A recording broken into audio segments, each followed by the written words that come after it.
Liwasa ikiangazia kutoka Dodoma. Leo tunakuja discussion ya juu ya kijana ambaye anajifanya kuwa mwanamke lakini akiwa ni wa kiume.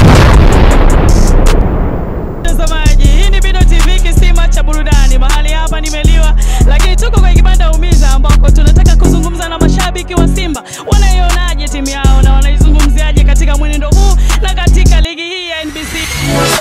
Tunawaambia leo wanakufa namba 1 wa Dodoma Jiji. Wanakufa ngapi leo pesa? Goli 2. Baada ya mechi na kufa. Asante sana.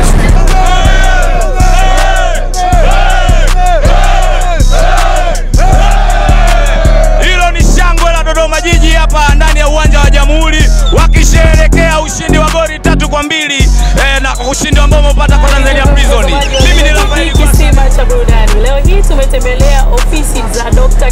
Kifimbo, lakini sio dokta, ni daktari au Dr. Kifimbo. Yeye anahusika zaidi, ni mtaalamu wa tiba asilia na ofisi zake ziko hapa karibu na soko la Machinga. Lengo na madhumuni kujua kuhusu tofauti gani kati ya magonjwa ya kusababishiwa na